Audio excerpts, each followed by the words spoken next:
माणगावमध्ये जो मी आलो, शनिवार होता तो दिवस, मला आठवतो. साधारण 10-10:30 वाजता मी शनिवारी आकेरकर सरांच्या केबिनमध्ये आलो.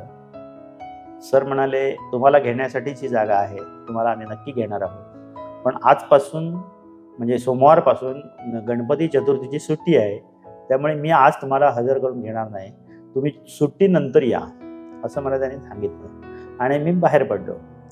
सुट्टी कशी जाते असं मला खूप हे लागलं होतं. माणगावसारख्या हायस्कूलमध्ये काम करायला मला मिळतंय आणि माझ्यासाठी स्वामींनी तयार केली जागा आहे वगैरे, खूप खुश झालो होतो मी. पण मला सुट्टी म्हणजे खूप मोठी वाटली. ती 8 दिवसाची सुट्टी होती चतुर्थीची, पण मला तो 8 महिन्यासारखी वाटली, केव्हा एकदा संपते आहे. आणि त्याच्यामध्ये मी 2दा आकेरकर सरांकडे जाऊन आलो. सर पुन्हा पुन्हा मला सांगत होते, तुम्ही काळजी करू नका, तुम्हालाच घ्यायचं आहे. पण मला खात्री नव्हती मलाच घेणार आहेत, परत कोणतरी येईल. मग मी शोधून 2-4 संचालक होते, त्यांना भेटलो जाऊन. त्यांनी पण मला सांगितलं. आणि गणपतीची सुट्टी संपल्यानंतर मी माणगावच्या सोमवारच्या शाळेमध्ये दाखल झालो. हा झाल्यानंतर केवळ तिथेच माझं हे संपलं नव्हतं. स्वामींनी माझी काहीतरी परीक्षा घ्यायचं ठरवलं होतं, मला माहिती नाही. की 6 महिने झाल्यानंतर तिथे मी काम केलं. त्याच्यानंतर 6 महिने काम केलं. त्याच्यानंतर पुढच्या वर्षीची अपॉइंटमेंट सुद्धा मला ब्रेक करून पुढच्या वर्षीची अपॉइंटमेंट मिळाली. त्या पुढच्या वर्षीच्या अपॉइंटमेंटमध्ये 1-2-3 महिने 4 महिने झाल्यानंतर अचानक तिथे सरप्लस शिक्षक पाठवायचं ठरलं. आणि मराठे साहेबांनी मला आधीच सांगून ठेवलं होतं की तुझं मी काम तिथे करणार नाही. याचं कारण असं होतं की हे नंतर मला कळलं की माझं ॲप्रुव्हल पुढच्या 2 वर्षाचं होतं आणि ॲप्रुव्हल असताना मी ते सोडलं होतं, हे मला माहीतच नाही. त्याच्यामुळे ते फार वैतागले होते की मला ॲप्रुव्हल देऊनही याने सोडलं. आणि म्हणून मराठे साहेबांनीच म्हणजे ज्यांना सांगून तो सरप्लस शिक्षक ज्या आमच्या तेंडुलकर म्हणून मॅडम होत्या, त्यांना माझ्या जागेवर पाठवलं आणि माझी जागा तिथे सरप्लसने भरली गेली. मला आकेरकर सरांनी साधारण 3-4 महिने म्हणजे दिवाळी सुट्टीच्या अगोदर मला आकेरकर सरांनी केबिनमध्ये बोलावलं आणि सांगितलं की आम्ही आता सरप्लस शिक्षक घेतो आहोत, त्याच्यामुळे तुम्ही रिझाईन करून जाऊ शकता, असं मला त्यांनी सांगितलं. ते म्हटल्यानंतर मी फार दुःखित झालो. मला म्हटलं आता हे काय माझं पुढे दुर्दैव तुम्हाला कळेना. मग मी म्हटलं सर मी एवढ्यात मध्ये जात नाही, मला तुम्ही फक्त 6 महिने काम करायला द्या, मला पगार देऊ नका, मला सही करायला देऊ नका.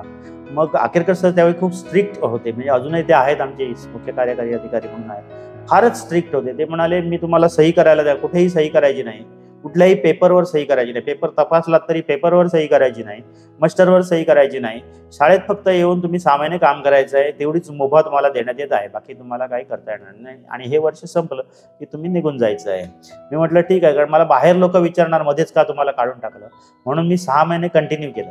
आणि 3-4 महिने मार्च एप्रिलच्या दरम्यान काय कोण जाणे मला आमचे त्यावेळी चेअरमन काका आपले आता आबा केसरकर होते, आणि आबा केसरकर आणि मराठे साहेबांचं चांगलं रिलेशन होतं. ते मला त्यांना भेटले आणि म्हणाले हा माणूस आमचा चांगला माणूस आहे, याचं काय अप्रुव्हलचं होतं तर बघा. तर ते मराठे साहेब त्यांना म्हणाले त्याला मी सांगितलेलं आहे, तो त्याच्या शहाणपणामुळे तो फुकट गेलेला आहे, त्याला जाऊ दे, मला काय सांगू नका म्हणून. पण काय त्यांच्या मनात आलं कोण जाणे. मला म्हणाले ठीक आहे, त्याला मग घेऊन यायला सांगा सगळं. मग मला थोडासा मांडकुलीचा एक्सपिरियन्स होता, टाइम टेबल बनवायचा, वर्कलोड बनवायचा.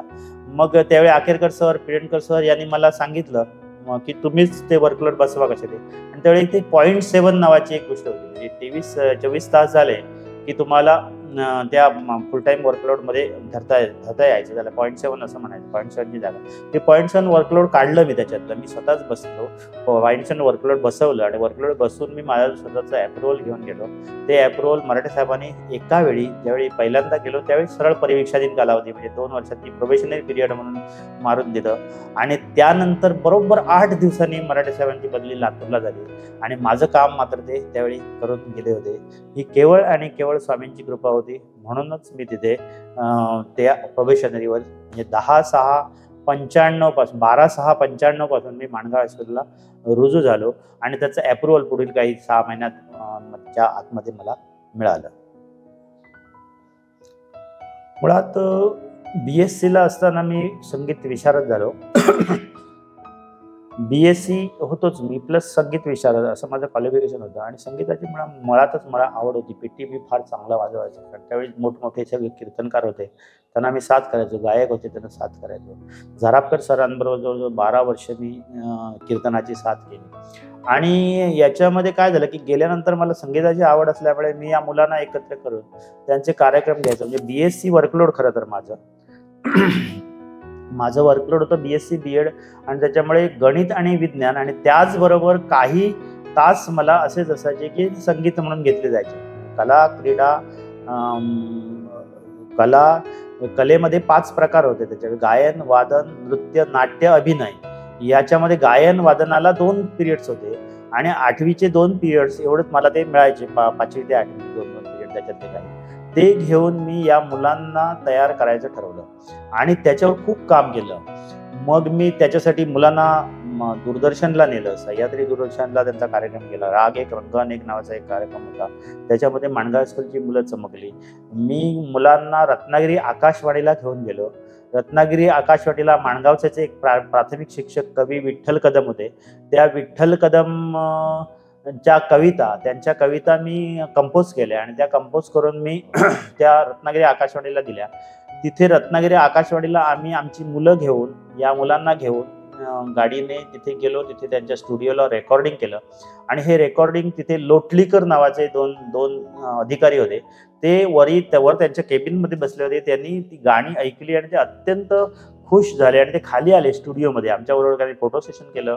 आम्हाला सांगितलं तुम्हाला हवे तेवढे फोटो काढा. वास्तविक आतमध्ये त्यावेळी फोटो काढणं अलाउड नव्हतं, पण तरीसुद्धा त्यांनी दिलं. ते खूप आनंदित झाले आणि त्या माणगावच्या कार्यक्रमामुळे तो कार्यक्रम त्यांनी रत्नागिरी आकाशवाणीवरून प्रसारित केलाच, त्याचबरोबर पुणे आकाशवाणीवरून सुद्धा त्यांनी प्रसारित केला. आणि त्यानंतर विद्वंस नावाचे एक अधिकारी होते. ते माणगावला येऊन आमच्या मुलांचं पुन्हा गाणी काही रेकॉर्ड करून घेऊन गेले. म्हणजे माणगावला आमच्या हेडगेवार प्रकल्प आहे, तिथे एक हॉल आहे. त्या हॉलमध्ये बसून माझ्यासाठी स्पेशल रत्नागिरी आकाशवाणीची टीम येऊन त्याचं संपूर्ण शूटिंग करून घेऊन गेले. त्या काळामध्ये संगीत विषयावर इतकं काम केलं होतं की जिल्ह्यामध्ये कुठलीही स्पर्धा असली तरी माणगाव हायस्कूलचा नंबर हा 1 किंवा 2 असायचा. आणि त्याच्यामुळे एक असं वातावरणच निर्माण झालं होतं की माणगाव हायस्कूल आणि धोंडसर आले म्हणजे आपला नंबर येणार नाही, असं काही लोक त्या स्पर्धेमधून सुद्धा बाहेर पडायचे. इतका त्याच्यामध्ये सगळं हे आम्ही केलं होतं आणि संगीत विषयावर काम केलं.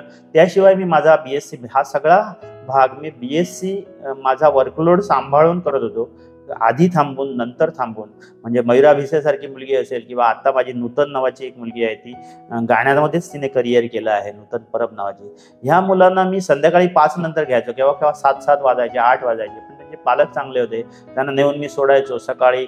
आणि सगळ्या स्पर्धांना, सगळ्या राजकीय कार्यक्रमांना सुद्धा सावंतवाडीमध्ये असू दे, कुडाळमध्ये असू दे, माझी मुलं ही यशस्वी स्वागत पद्यासाठी जायची. त्या मुलांना तयारी करून घेऊन जाणे, त्यांची गाणी तयार करून घेऊन जाणे, त्यांची गाणी सादर करणे, या सगळ्या गोष्टी आम्ही खूप फार आवडीने आणि मजेने त्यावेळी केल्या. सुरुवातीला सहाय्यक शिक्षक होतो तेव्हा खूप म्हणजे काम करायला मला मिळालं आणि एक ठरवून ठेवलं होतं मी की माणगाव हायस्कूलमध्ये ज्या दिवशी, म्हणजे आधी नोकरीसाठी खूप त्रास झाला म्हणून मी असं ठरवून ठेवलं होतं की जे काम पडेल ते काम करायचं आणि पडेल ते काम म्हणजे येईल ते काम माझ्याकडे करायचं. जो येईल तो, म्हणजे अशी परिस्थिती होती की मला तासावर जा असं सांगितल्यानंतर मी कधीही ऑफ पिरियडला सुद्धा सर मी जात नाही, दुसऱ्याला सांगा असं कधीही सांगितलेलं नाही. कारण मी असं परत मनात आणायचं की मला नोकरी नव्हती त्यावेळी मी कसा फिरत होतो आणि म्हणून मला अजूनही ते माझ्या डोक्यात आहे, मी जे असेल ते काम करायचं. सहाय्यक शिक्षक म्हणून पूर्ण काम केलं. जवळजवळ 12/6/95 ते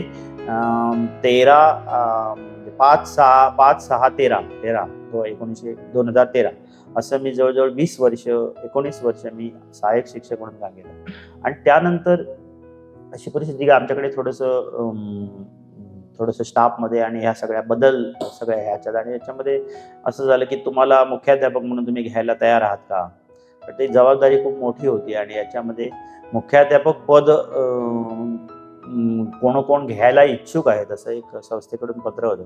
आणि ह्याच्यामध्ये एकच गोष्ट डोक्यात होती की पडेल ते काम करायचं म्हणून. म्हणजे माझ्यापर्यंत नंबर आल्यानंतर मी ते मुख्याध्यापक पद स्वीकारतो असं संस्थेला सांगितलं. आणि त्यावेळी संस्थेने माझ्या पुढे जवळजवळ 15 ते 16 लोकांनी नाकारलेली नोकरी मुख्याध्यापक पदाची, ही मी ती पोस्ट स्वीकारली.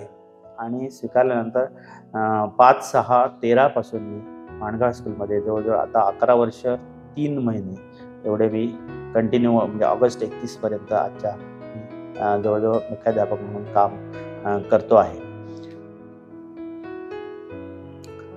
नोकरीमध्ये लागल्यानंतर पहिल्यांदा असिस्टंट शिक्षक म्हणून काम करत असताना मला तेवढंसं काही मोठं स्ट्रगल करायला लागलं नाही, कारण माझ्या आवडीचा विषय होता टीचिंग. आणि दुसरी महत्त्वाची गोष्ट म्हणजे संगीत हा विषय माझ्याबरोबर होता, हा विषय झाला. पण त्यानंतर अशी परिस्थिती झाली की मुख्याध्यापक म्हणून जबाबदारी स्वीकारल्यानंतर ॲडमिनिस्ट्रेटिव्ह लेवलला खूप मोठ्या पद्धतीने म्हणजे खूप काम असतं, आणि ते काय असतं हे त्यावेळी माहिती पण नव्हतं. पण सुरुवातीला मुख्याध्यापक म्हणून 2-3 वर्ष काम केल्यामुळे ते मला सोपं झालं.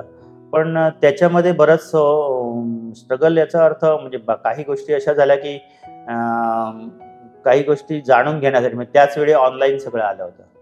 म्हणजे आता 13 सालपासून एकदम सगळे चेंजेस झाले, आणि याच्यामध्ये ऑनलाईन नोकरी, ऑनलाईन पगार, ऑनलाईन इतर सगळ्या गोष्टी म्हणजे सरळ किंवा इतर सगळं हे जे आलं ह्याच्यामध्ये ज्यांना टेक्निकल नॉलेज नाही त्यांना फार कठीण व्हायचं. आणि त्याचबरोबर आमच्याकडे काही कोर्ट मॅटर्स होत्या, केसेस होत्या. या सगळ्या संस्थेच्या बरोबर घेऊन आणि या सगळ्यांना हे करून त्यावेळी सुद्धा खूप म्हणजे संस्था पण आणि मी पण या दोघांमध्ये आम्ही कोऑर्डिनेशन करून या सगळ्या गोष्टी केल्या. तसं बघायला गेलं तर स्ट्रगल आहेच, पण अर्थात कुठलीही गोष्ट चांगली व्हायची असेल तर त्याच्यासाठी स्ट्रगल करायलाच हवा.